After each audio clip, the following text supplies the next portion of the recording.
Okay, little calf exercise then, where we get to work on the calf in a big lengthened position and a fully shortened position. But really importantly, we're working that calf really hard while exercising the foot and the hip and timing the foot and the hip together as well. Which when we're running, even when we're walking, if we can get the contraction of the calf to coincide with when the foot squidges into the floor, and then all that coincides with the hip drive as well, then it makes a real big difference.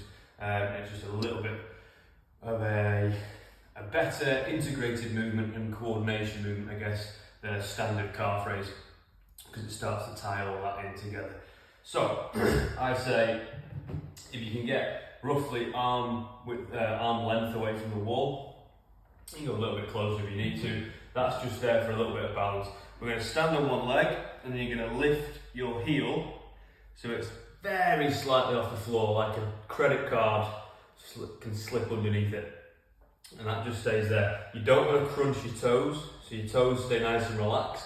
So you're on the balls of your foot. Okay, so we're in that position, we've got that there, and then what we're going to do is we're going to sort of do a hinge right down and try to tap this back foot as far back as I can, but I'm not letting it sit on the floor. Okay, I'm on top of this foot, and then you can probably see my heel starting to vibrate there because there's quite a lot of loading. Okay, and then I'm going to push through the foot to come up nice and tall. This free leg comes up to 90 degrees, and I'm in a huge calf raise there. So don't just get sloppy with it. Don't finish like this. I'm trying to get really nice and tall. Got a hip lock as well, so I'm trying to engage that glute, lift everything nice and tall, and then I go back to that credit card, heel slightly off the floor.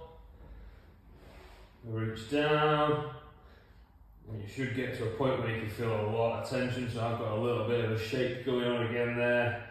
A lot of tension. I'm not using that wall very much, just a little bit, and then I drive through the foot, come back up the top.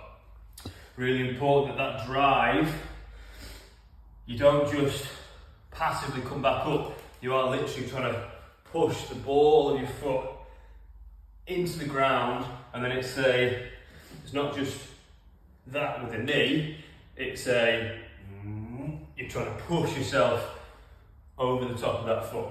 Obviously, because of the way we're doing this, instead of us driving completely forward, there is a upward motion towards the end, but you should feel a huge amount of stress in that calf. You should be able to get your glute to turn on a bit. It won't necessarily be a massive burn, but you should be able to feel that squeezing and just get quite a lot of activation from it. Give it a go.